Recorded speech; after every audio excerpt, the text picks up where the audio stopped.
Sylvie Provencher est née à Pointe-aux-Trembles dans la grande région de Montréal. Lorsqu'elle était bébé et avait du mal à dormir, au lieu de la bercer, son grand-père l'emmenait faire une balade en voiture. Le bruit et les vibrations de la voiture l'aidaient à s'endormir. Dès son plus jeune âge, elle aimait beaucoup faire des balades la fin de semaine avec son père. Elle a toujours été fascinée par la beauté des voitures et les films qui les mettent en vedette.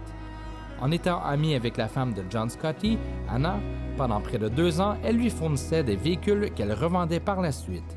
Cela lui a donné l'opportunité de conduire un grand nombre de voitures. C'est là qu'elle a pris le volant d'une Mustang pour la première fois. Son rêve était d'avoir une Jaguar et elle le réalisait en 2001 avec l'acquisition d'une S-Type. Elle a depuis acquis d'autres voitures, mais elle a toujours eu une préférence particulière pour les Mustangs grâce à leur son unique. Elle entame des recherches pour en faire une acquisition. En 2019, elle finit par dénicher la Mustang de ses rêves. Étant une voiture de collection, elle voit une plaque avec le nom de Carroll Shelby. Mais qui donc peut être cette Carroll qui a une plaque dans sa voiture?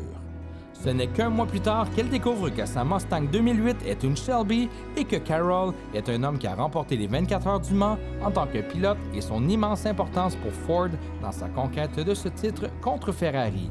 Depuis, elle dorlote sa Mustang Shelby qu'elle a surnommée Eleanor. Elle dort dans son garage rose qui est très bien aménagé pour la conserver le mieux possible. Elle a aussi une télé dans le garage pour regarder des films de char bien assis dans sa Mustang, comme dans un cinéparc. Malgré un handicap à un bras, grâce à sa grande détermination, elle a appris à conduire des voitures avec une transmission manuelle.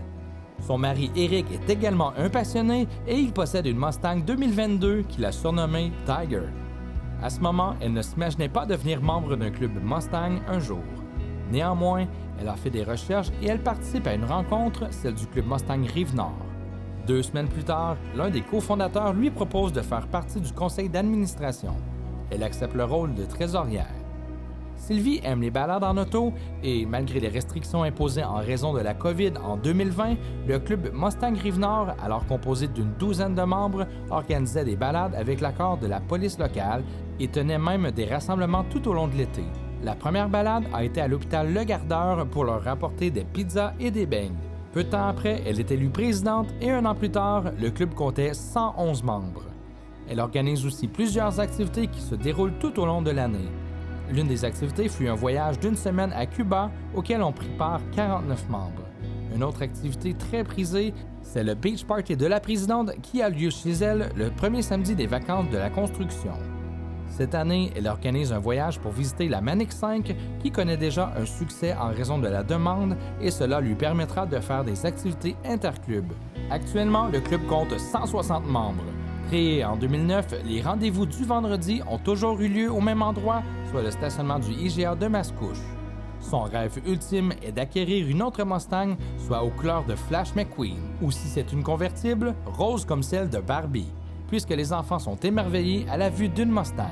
C'est en 2019 qu'un membre du club lui a suggéré de battre le record du plus grand rassemblement de Mustang qui appartenait à la Belgique.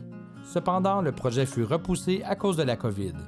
Elle crée une page Facebook pour rejoindre les amateurs de Mustang dans le but de battre le record lors du 60e anniversaire de la Mustang et Martin d'Anjou, promoteur d'expérience, entre en contact avec elle pour lui proposer son aide. La planification du projet a pris 1 an. Ils réussissent à rejoindre plusieurs clubs et propriétaires de Mustang et il y a un engouement pour le projet. Toutefois, à 3 semaines du but ultime, avec 8 boîtes contenant plus de 2300 inscriptions devant elle, cela semble être devenu trop gros pour Sylvie et elle voulait tout abandonner. Mais elle a réalisé que son rêve devenait aussi le rêve de tous les participants, donc décida de continuer. C'est à Trois-Rivières, sur le boulevard des Forges, que s'est élancé ce colossal convoi de Mustang qui débordait jusqu'à l'autoroute 40. Les voitures ont défilé sur l'autoroute 40 et une fois arrivées au Salon Autosport de Québec, le record de 1326 Mustangs a été facilement battu avec 1889 voitures présentes. Elle est très fière d'avoir battu le record avec l'aide de Martin d'Anjou, du Club Mustang Rive-Nord et de tous les bénévoles qui ont participé à cet événement historique. Mais ce dont elle est le plus fière, ce sont ses enfants Keith, Daisy, Nelson, Kevin, Steve et son conjoint Eric. Elle peut être fière de tout ce qu'elle a accompli dans sa vie.